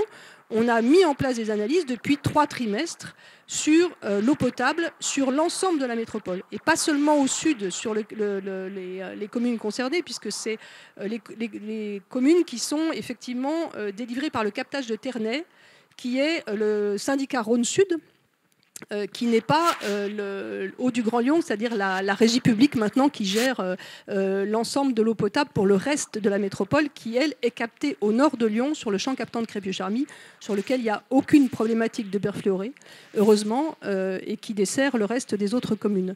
Là, on est directement, en fait, sur le syndicat Rhône-Sud, sous la pollution d'Arkema, très clairement. Et on a donc très tôt travaillé avec ce syndicat pour essayer de trouver des solutions les plus rapides possibles pour essayer de diminuer les pollutions ou de voir ce qu'on pouvait envisager. Donc on a ces 3 communes, Givors, il y a beaucoup plus de communes concernées, puisqu'il y a des communes au sud qui ne font pas partie de la métropole, évidemment, et on doit s'en préoccuper également. Mais les 3 communes qui font partie de la métropole, c'était Givors, Grigny et Solèze. Et donc on a une canalisation, enfin c'est un peu technique, hein, mais je vous explique parce que je pense que c'est important que les citoyens sachent effectivement comment ça fonctionne. Il y a une canalisation qui arrive à 2 km, donc on est en train d'étudier une interconnexion avec ce syndicat pour amener 50% d'eau sur le sud de l'agglomération au captage de Ternay pour avoir un mélange d'eau qui rende en fait l'eau acceptable en termes de seuil. On ne résout pas le problème, premièrement. On fait que diminuer la pollution. Et on s'est aperçu dans les dernières mesures qu'on était à 2 fois les seuils applicables en 2026. Donc même en amenant 50% de l'eau, ce qui est vraiment le maximum qu'on peut faire dans une intervention rapide en fait, hein, de l'extension de ce réseau, on ne résoudrait pas le problème. La seule possibilité qu'on a de résoudre le problème rapidement, c'est d'appliquer le principe de précaution, qui aujourd'hui est constitutionnel, donc d'arrêter la pollution à la source. Quand on a des pollutions majeures comme celle-ci, c'est les arrêter à la source. La solution, effectivement... Alors seul l'État peut décider d'arrêter cette activité industrielle. Donc le président de la métropole a écrit à Arkema, il a écrit à la préfète pour demander une anticipation et un arrêt de cette production, puisque Arkema a dit « mais nous, il n'y a pas de problème, on va arrêter en fin 2024, on n'utilise plus cette molécule ». Sauf que jusqu'en 2024, ils vont continuer à polluer comme ça, tranquillement. Donc il y a effectivement un rôle des citoyens très important pour faire pression, et les collectifs de citoyens, moi je les engage vraiment à monter au créneau, hein. C'est la population qui permettra, avec les élus qui sont mobilisés, de faire pression sur l'État pour qu'effectivement on applique le principe de précaution et on arrête cette pollution à la source. Cela dit, on n'aura pas résolu le problème puisque, vous l'avez mentionné tout à l'heure, il est systémique, c'est-à-dire que la pollution, elle est partout. Et on s'est mis donc à faire des analyses sur d'autres captages, notamment sur la nappe de l'Est, qui alimente une partie de l'agglomération.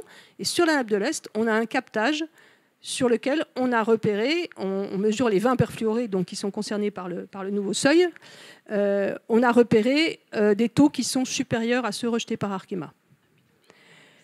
Donc... C'est pour vous dire que ce n'est pas si simple que ça, en fait. Hein. Arkema, c'est un épicentre. Effectivement, il faudrait arrêter cette pollution à la source. Mais cette pollution, elle est multiple. Elle a plein d'autres sources. Et donc, il se trouve, coup de chance, que c'est un captage qu'on a arrêté il y a 1 an par mesure de précaution, justement, en application de la mesure de précaution, parce que c'était un captage qui était déjà pollué à un autre polluant dont vous avez entendu parler, qui s'appelle le S-métolachlore, qui est un pesticide, et qui avait un taux qui nous paraissait inacceptable. Donc on a arrêté, on est sur la plaine de l'Est, hein, l'agriculture utilise dans la plaine de l'Est ce type d'intrant. Donc le captage, effectivement, ne distribuait plus l'eau. Coup de chance. Mais pour autant... on est dans une problématique qui est bien plus complexe que de dire on coupe les robinets d'Arkema et tout ira bien. Absolument. Alors, il y a une pollution, tout à fait. Il y a une pollution. Mais alors, le problème, c'est que filtrer, on n'a pas de solution. La filtration, là, on est en train de travailler avec d'autres entreprises, d'autres grandes entreprises qui font de la recherche là-dessus, y compris Suez, hein, qui exploite le captage de... Il n'y a pas de solution évidente en termes de filtration. C'est extrêmement coûteux d'une part et d'autre part très énergivore. Tous les systèmes de filtration. Donc, pour l'instant, si on avait une solution vertueuse, on dirait ben, allons-y tout de suite, mais ce n'est pas le cas. Et donc, du coup, on continue à chercher à mettre des pansements sur le problème. C'est là qu'il faut bien qu'on soit d'accord, effectivement, sur l'objectif. Absolument.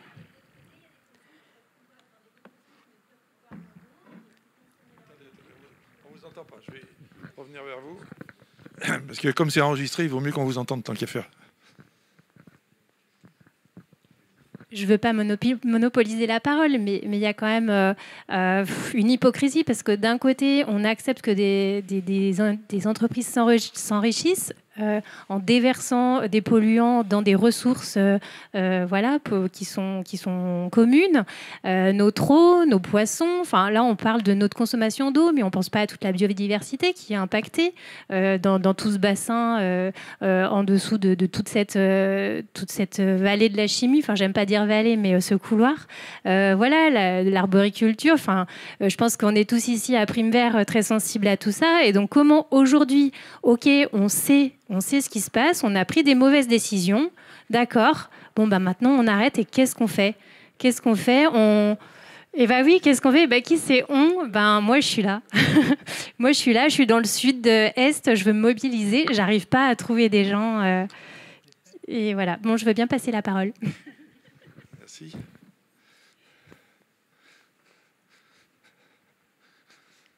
Tu veux répondre tout de suite ou parce qu'il y a encore 2-3 questions derrière? Ouais, tu te la gardes et on reviendra. Oui, bonjour, moi j'habite à Oulin. Donc je me sens très concernée par cette pollution des perfluorés. J'ai entendu tout à l'heure que l'entreprise d'Équin avait arrêté à 99% donc ces déversements. Donc les techniques, elles existent, la solution existe. Et pourquoi Arkema ne veut pas s'y soumettre, même si effectivement elle n'a aucune loi actuellement qui la force. Mais quand même, ils ne peuvent pas argumenter que c'est un problème technique puisque c'est possible. Alors, merci. Pour avoir plusieurs fois interviewé Arkema, ils n'ont jamais argumenté que c'était un problème public. Pour eux, il n'y a pas, entre guillemets, de pollution, puisque la molécule qu'ils utilisent, qui s'appelle le 6,2-FTS, n'est pas un perfluoré. Enfin, en tout cas, c'est ce qu'on a pu lire récemment dans les journaux. Moi, Arkema ne m'a jamais dit que le 6,2-FTS n'était pas un PFAS, puisque c'est un PFAS. C'est juste qu'il est moins bioaccumulable. Donc, finalement, la réponse d'Arkema, c'est de dire que rien ne lui interdit de rejeter cette molécule dans l'eau puisqu'elle n'est pas normée. Et là, c'est plutôt à Louise de répondre sur est-ce qu'une entreprise a le droit. Oui, alors c'est vrai que c'est assez intéressant. C'est un peu un cas d'école, les polluants éternels, parce que en mai 2022, il y a la réunion publique avec l'association Vert de Rage. Madame Escoffier qui est victime, et puis Thierry Mounib qui est de l'association Bien Vivre à Pierre-Bénite. Tout le monde était là et l'Adréal présente dit mais en fait on ne peut rien faire. Donc il faut savoir que, parce qu'en termes d'autorité publique, il faut savoir qui fait quoi, c'est quand même important.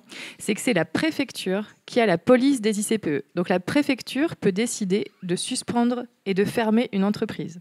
Après, vous savez bien que la préfecture qui a la police des ICPE, donc la police de la protection de l'environnement, elle a aussi elle représente l'État, et l'État défend aussi certains intérêts économiques puissants. Donc, on va dire que la préfecture est une autorité environnementale qui n'est pas très indépendante, hélas. Et d'ailleurs, c'est regretté par de nombreux auteurs, c'est pas quelque chose de nouveau, mais du coup, il y a une vraie problématique dans l'application de la police des ICPE, et c'est pour ça qu'on a fait cette étude et qu'on en est arrivé à faire ces 2 référés pénaux environnementaux. Mais du coup, pour revenir, en mai 2022, donc l'Adréal présente donc autorité déconcentrée pour appliquer. Donc l'Adréal, c'est eux qui ont les inspections de l'environnement, qui vont inspecter les sites Céveso, qui vont dire là c'est pas bien, là c'est bien, etc. Et eux disent, mais en fait, on ne peut rien faire parce qu'il n'y a pas de normes. Et puis après, en septembre 2022, ils prêtent un arrêté préfectoral interdisant la production de perfluorés. Mais s'il n'y a pas de normes, comment on peut interdire? Enfin, quelle est la logique? Et en fait, dans leur arrêté, ce qu'ils mettent, c'est on interdit au vu du principe de précaution. Donc, ça veut bien dire qu'on peut, au vu du principe de précaution, suspendre une activité polluante. Donc, en fait, et ce qui est aussi très intéressant, c'est que cette police des ICPE, en fait, elle a été faite pour protéger l'environnement. Et en fait, il y a un article qui dit même des activités qui ne sont pas classées ICPE peuvent être encadrées et peuvent être suspendues si elles menacent les intérêts protégés par l'article L511.1, donc l'environnement, la santé, etc. Donc ça veut bien dire que la préfecture a énormément de pouvoir pour préserver la santé environnementale, pour préserver la santé des citoyens, pour préserver notre environnement, mais que c'est hélas peu appliqué. Ce qu'il faut aussi comprendre, c'est qu'aujourd'hui, donc il y a un arrêté préfectoral de cessation de l'utilisation de ce 6,2 FTS pour Arkema à partir de 2024. Mais en fait, pourquoi ? Parce que Arkema était d'accord. C'est complètement négocié. En fait, c'est la même date. Tout le monde était d'accord. Alors, ce qui est intéressant quand même si tout le monde était d'accord, c'est que ça crée un précédent. Cet arrêté n'a pas été contesté. Ça veut bien dire... ce qui est intéressant, c'est que ça veut bien dire qu'une fois que l'autorité de police prend des mesures, c'est pas contesté. parce qu'ils auraient pu quand même contester l'existence même, parce que là, aujourd'hui, il y a quelque chose qui les contraint à véritablement arrêter. Après, un sujet qui n'est pas abordé aujourd'hui par la préfecture, et ça c'est le sujet, c'est la dépollution. Parce qu'en fait, Arkema, moi je trouve ça hyper choquant qu'on puisse dire ah oui, vous arrêtez votre 6 de FTS. Non mais ok, mais en fait, qu'est-ce qui se passe avec toutes les pollutions qui existent aujourd'hui ?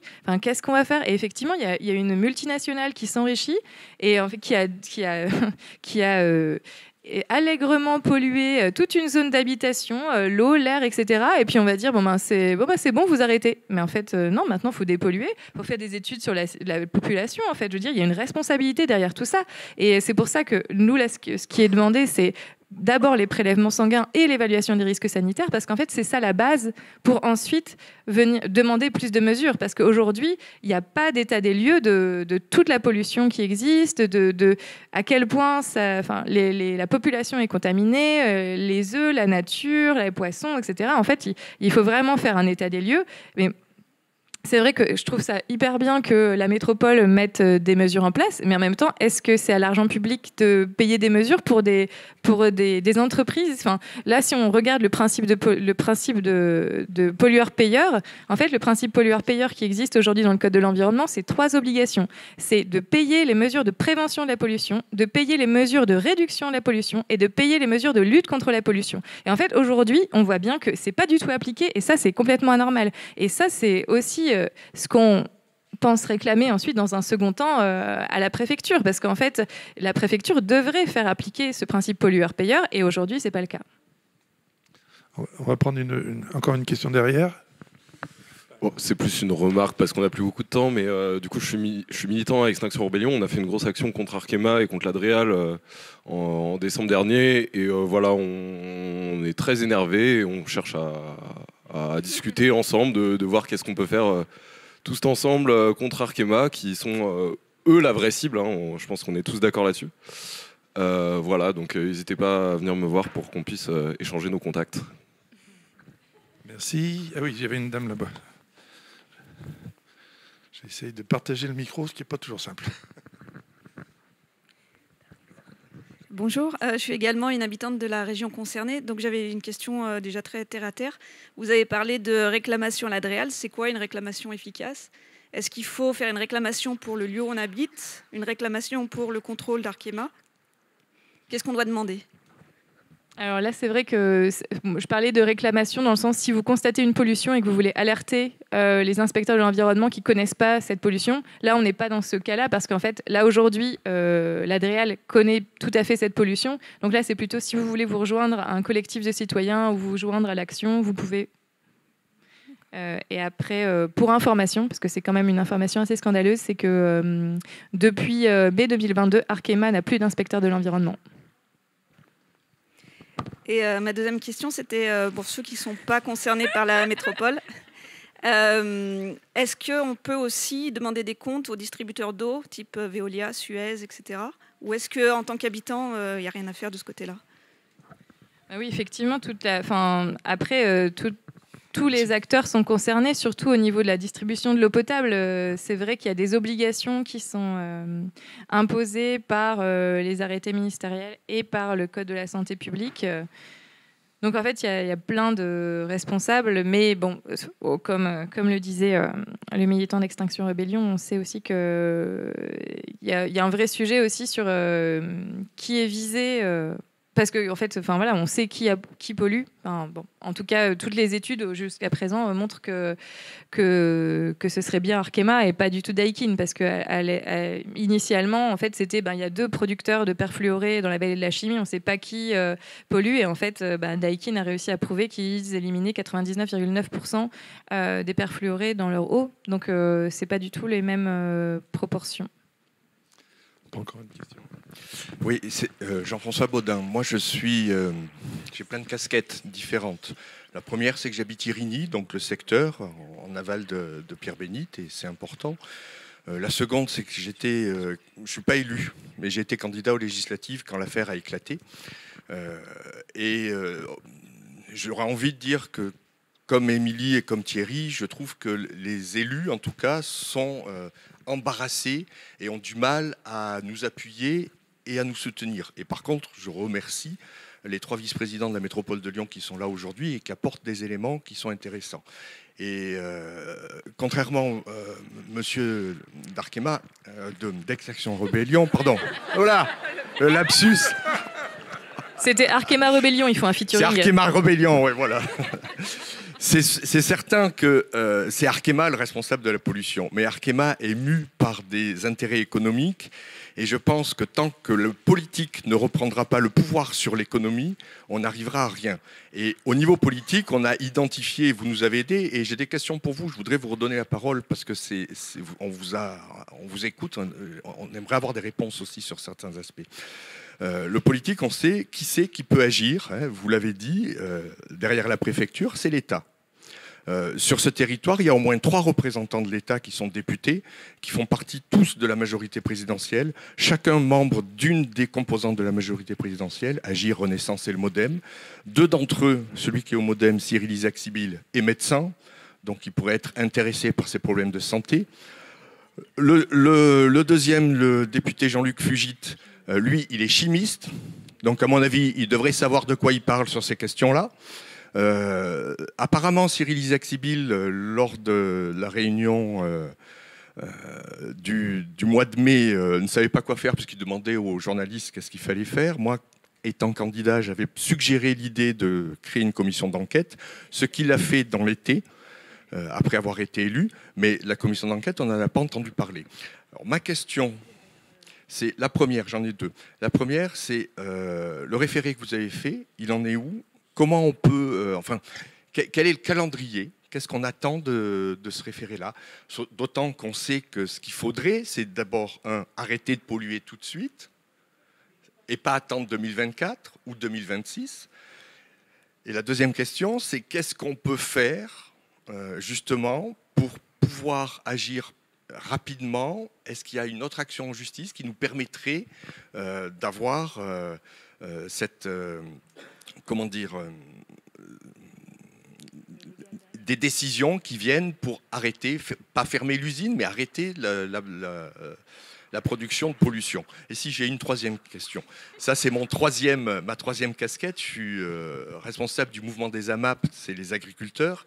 On a fait une lettre récemment avec les agriculteurs bio du secteur de Rhône-et-Loire, aux différents élus, c'est-à-dire la métropole, au département du Rhône, parce que le département du Rhône est impacté, à la région Auvergne-Rhône-Alpes, parce que la région pourrait aussi répondre à ça, et à la préfecture. Pour l'instant, il n'y a que la métropole qui nous a répondu.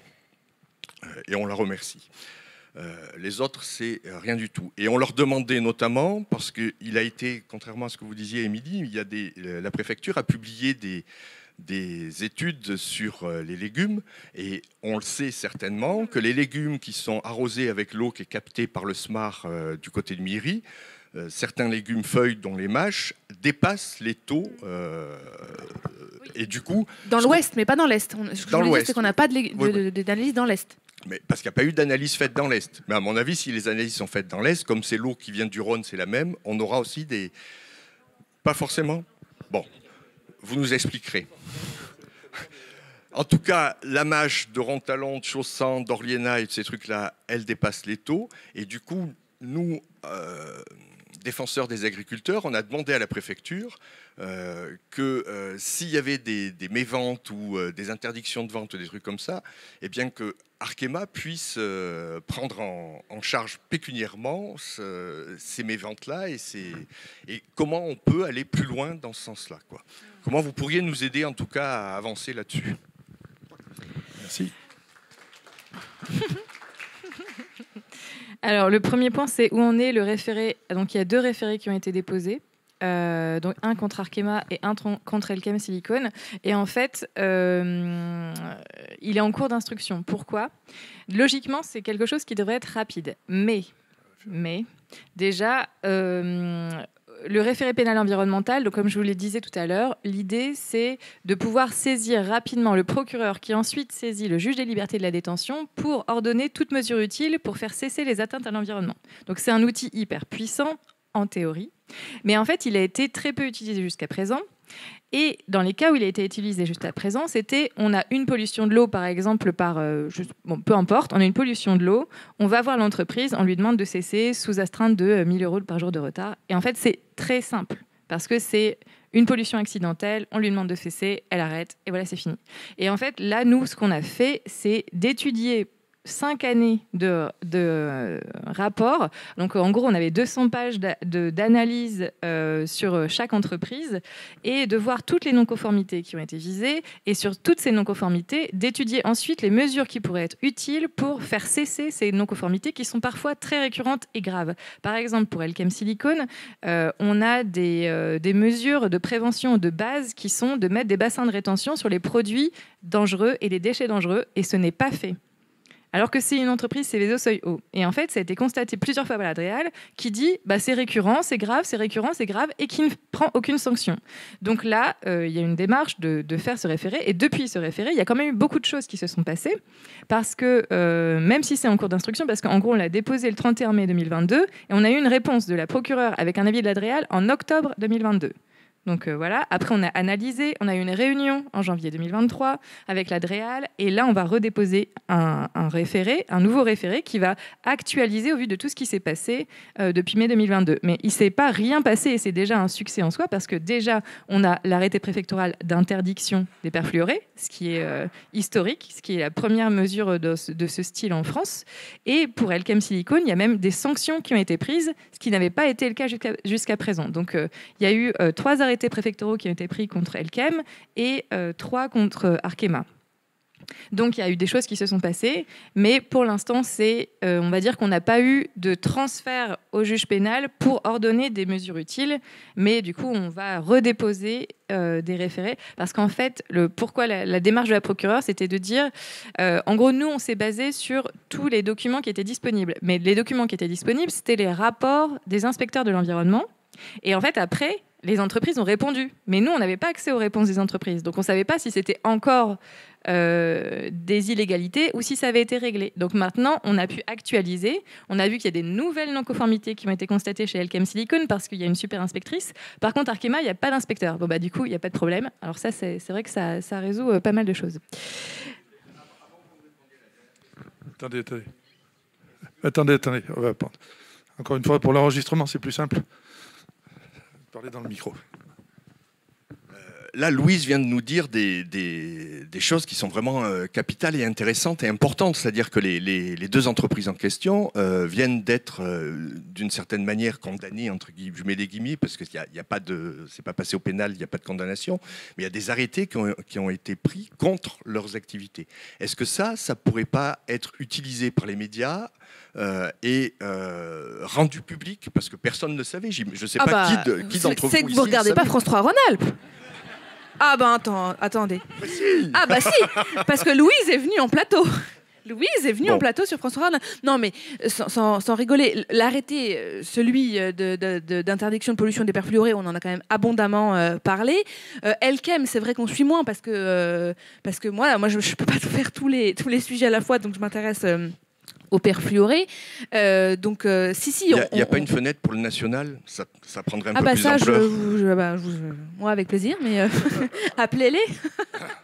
Non, s'il s'y intéresse de loin, le national, mais si vous voulez, il considère aujourd'hui que c'est une pollution qui est locale, avec une plateforme industrielle locale. Et c'est vrai que tous les sujets qu'on a fait, celui sur l'école d'Irigny les a potentiellement intéressés, mais en fait, ils se sont rendus compte que c'était trop local. Celui sur les œufs, ça les intéresse aussi, mais pour l'instant, ça concerne que 2 communes où on a fait des prélèvements, donc c'est pas encore assez gros. Enfin voilà, mais je vais continuer et puis peut-être qu'un jour ça les intéressera. En tout cas, ce qui est intéressant de voir, c'est qu'en fait, effectivement, face à la pression des citoyens, l'État agit. Et d'ailleurs, quand on a eu la réunion avec la DREAL, ils nous ont dit que en fait, ça leur rendait possible aussi de demander plus aux entreprises. En fait, il y a vraiment une politique aujourd'hui d'application du droit des CPE qui est vraiment laxiste et défaillante. Et du coup, c'est aussi en demandant l'application et en allant voir le juge pénal, etc., que ça fait évoluer les choses. Oui, alors du coup, la deuxième question, c'était quelle action juridique faire ? Et moi, je pense que c'est mieux de tous se rassembler derrière une action qui est de demander des prélèvements sanguins et d'avoir une évaluation des risques sanitaires pour la population, pour ensuite agir parce que se disperser, on perd un peu d'énergie et de temps, etc. Donc, et là, vu que c'est déjà engagé, c'est vrai que c'est plus simple. Et la troisième question sur les agriculteurs, et est-ce que en fait, vous pouvez finalement demander réparation des préjudices subis par les agriculteurs aux pollueurs? Effectivement, vous pouvez. Et il faut prouver que c'est bien Arkema qui a... En fait, la question, à chaque fois que vous voulez obtenir réparation d'un préjudice, il y a 3 éléments. Il y a la faute, le préjudice et le lien de causalité. Et en fait, ce qui est compliqué avec les pollutions, c'est le lien de causalité.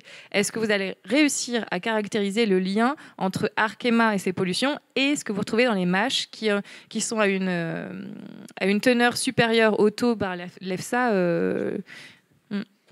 D'autant plus que ce ne sont pas les mêmes molécules. C'est-à-dire qu'en ce qui concerne les mâches, oui. Alors, en ce qui concerne le PFOA, on parle d'une molécule qui a été utilisée jusqu'en 1987, je crois, de mémoire, et le PFNA jusqu'en 2016. C'est vrai qu'on retrouve du PFNA et du PFOA dans les œufs, dans les mâches. Enfin, parce que vous parlez des mâches, parce qu'elles dépassent les réglementations, la future réglementation européenne. Mais on parle de PFOA. De mémoire, il n'y a pas de PFNA. Enfin, tout ça pour dire que les molécules sont compliquées. Il y a en plus des métabolites, ce qu'on appelle, c'est-à-dire que certaines molécules se dégradent en d'autres molécules. Donc, c'est très compliqué de prouver. Enfin, voilà. Donc, ça va être difficile de dire que ce qu'on retrouve dans les carottes est lié à Arkema. D'ailleurs, aujourd'hui, moi, je ne peux pas vous le dire. Enfin, voilà, ça va être très difficile à dire.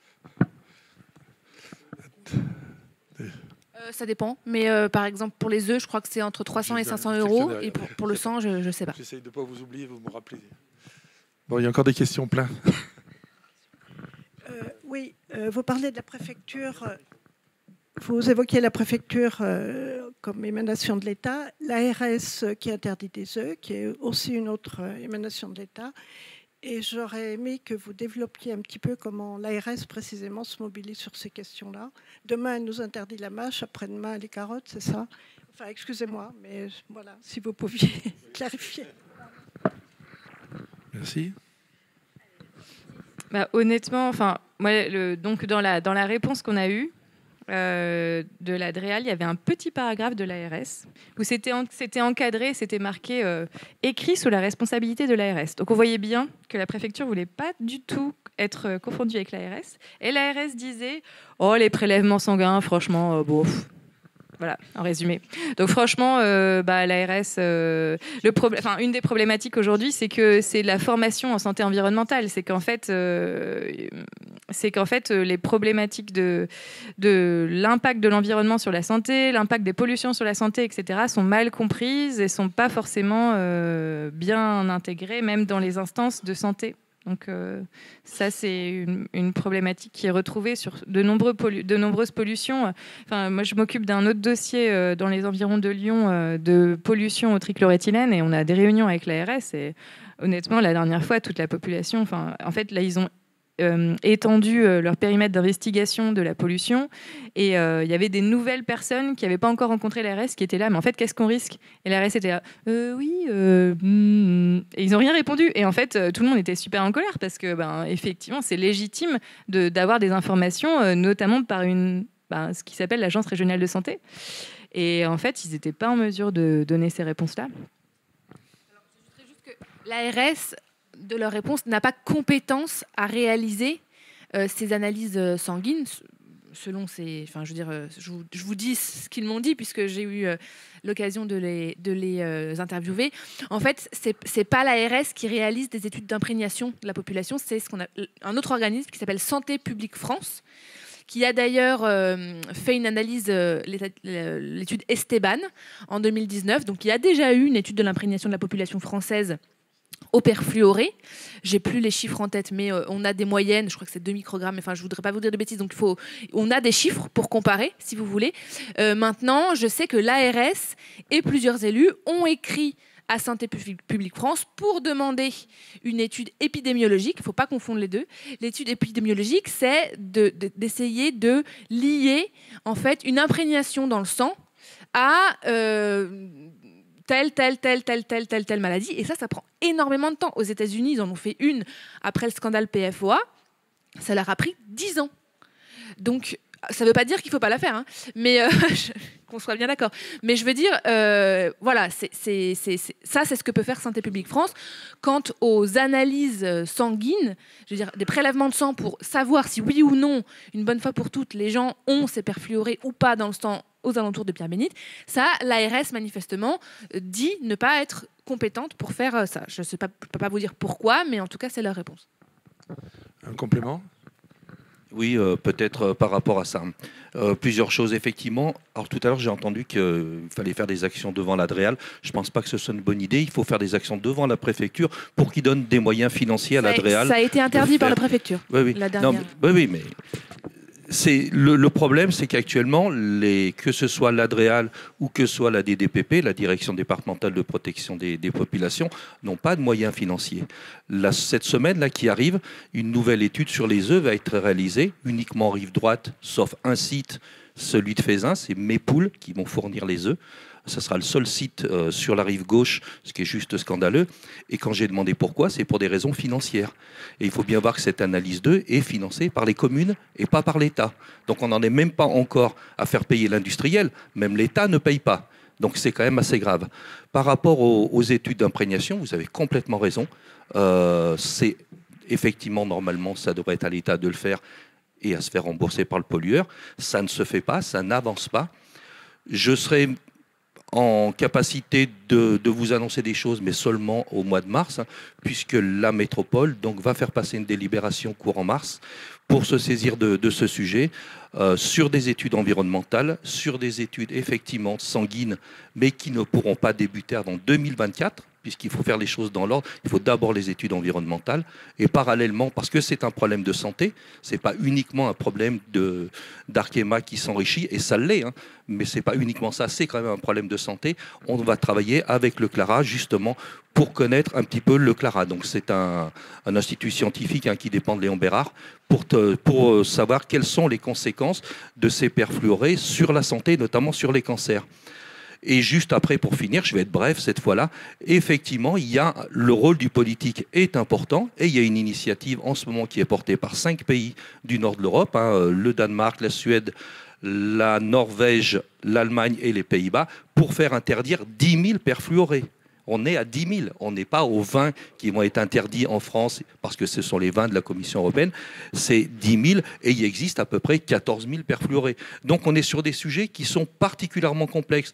Donc effectivement, je comprends moi l'impatience. Moi j'habite dans une zone, hein, donc c'est clair, moi depuis 1985, j'habite dans une zone qui est potentiellement contaminés au perfluoré sans avoir la moindre information. Et il a vraiment fallu que je me batte, et parce que j'étais vice-président, ils ont accédé à ma demande d'analyser les œufs de mes poules. Sinon, on restait que sur la rive droite, et tout l'Est, avec son agriculture. Sur le plateau des Grandes Terres, 50% des terres sont en agriculture biologique, avec toutes les personnes qui peuvent habiter sur Saint-Fons, sur Gerland, sur Fézin, etc. On est sur des vrais problèmes, donc il ne faut pas se tromper de cible. On a effectivement le pollueur, et après on a l'État au sens étatique, et non pas de ses services. Merci, je reviens vers vous. Je ne vous ai pas oublié.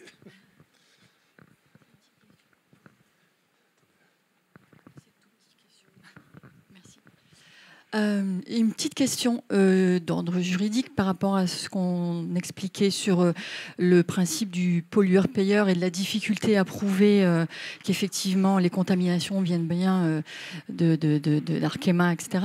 La notion de faisceau de preuves dans le monde scientifique, qu'est-ce qu'on en fait sur le plan juridique? Est-ce que c'est pas parce que des preuves dans ce domaine-là, voilà, quand on connaît voilà les fonctionnements chimiques des produits, c'est effectivement parfois difficile. Et puis, comme vous l'avez expliqué, voilà, on ne peut pas y arriver en fait. Donc, est-ce que les faisceaux de preuves peuvent être utilisés sur le plan juridique pour condamner ou y faire réparer une entreprise?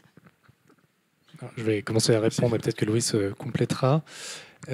Théoriquement, oui, puisque dans le cadre d'une action en responsabilité, notamment donc, ce qui a été évoqué par rapport au cas des agriculteurs, pour établir un lien de causalité en cas de causalité complexe, il est théoriquement possible, et je crois qu'il y a des précédents de fait, de se fonder sur une présomption, donc pas une certitude établie absolument, mais sur une présomption, effectivement, si il y a ce que nous on appellerait en droit un faisceau d'indices, mais je pense que c'est une notion analogue, qui effectivement convergent et qui tendent à établir cette causalité.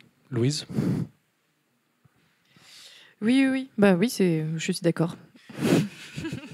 Non, mais après, c'est juste que, en fait, ce qui est important, c'est possible de faire des expertises judiciaires. Et l'expertise judiciaire, l'intérêt, c'est que, en fait, les parties, par exemple, on prend des AMAP, je veux dire une coalition d'AMAP et Arkema. Et en fait, ils vont saisir le juge en demande d'expertise. Et là, en fait, il y a un expert en pollution qui va être désigné par le tribunal. Et en fait, ça va être ce qu'on appelle quelque chose de contradictoire. C'est-à-dire que toutes les parties vont être là. Et en fait, Arkema va pouvoir se défendre, les collectifs d'AMAP vont pouvoir se défendre. Et après, à la fin, ça donnera un rapport d'expertise judiciaire qui sera une preuve hyper solide pour ensuite demander, aller devant le juge pour demander la réparation des préjudices. Simplement, cette expertise judiciaire, elle est assez longue et elle est assez coûteuse. C'est les demandeurs qui doivent avancer les frais, qui peuvent se faire... Enfin, s'ils gagnent, après, c'est remboursé, mais donc il faut avancer les frais. Et sinon, ce qu'il est possible de faire, c'est quand il y a des études différentes, mais qui se corroborent entre elles, effectivement, là, c'est un faisceau d'indices, on n'a pas forcément besoin d'expertise judiciaire. Mais c'est vrai que là, ce qui est particulier, c'est toutes ces molécules qui ont été utilisées. Enfin, moi, c'est vrai que je ne sais pas aujourd'hui toutes les molécules qui ont été utilisées par Arkema, toutes les molécules qui ont été utilisées par Daikin, parce qu'en fait, leur intérêt, c'est bien sûr de diluer leur responsabilité. Et c'est-à-dire que quand on en a un qui est bien visible, là, ils peuvent aussi eux-mêmes se renseigner sur ce qu'a fait Daikin. Si ça se trouve, Daikin, avant, polluait avec les mêmes contaminants. Dans ces cas-là, qui serait responsable ? Est-ce qu'il y aurait une co-responsabilité ? En fait, après, leur jeu au niveau juridique, c'est de diluer tout ça et de faire en sorte que ce soit extrêmement complexe. Et le jeu des avocats adverses, c'est de clarifier la situation pour le juge, mais c'est en général assez complexe parce que, par exemple, il y a des perfluorés chaînes longues, il y a des perfluorés chaînes courtes, il y a des perfluorés qui ont des métabolites, il y a des perfluorés qu'on n'utilise plus, il y a des perfluorés qu'on utilise encore, et puis il y en a certains qui sont moins bioaccumulables. Enfin, bref, du coup, on peut en parler longtemps techniquement, quoi.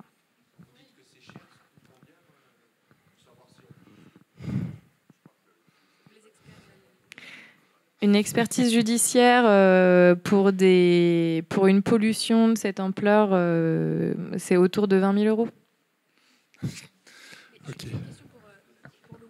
Et du coup, est-ce qu'on peut pas déjà se baser sur des rapports scientifiques qui existent ? Je pense notamment par exemple au rapport de l'ANSES, puisque cette pollution, on la connaît depuis au moins 2010. Est-ce qu'on peut pas déjà, utiliser des rapports qui ont été faits et qui établissent parce que je pense par exemple au PFNA, et ça, je crois qu'il y a des documents qui ont déjà été, qui sont antérieurs. Tu vois ce que je veux dire ? Et réutiliser des rapports qui existent déjà. Je sais pas.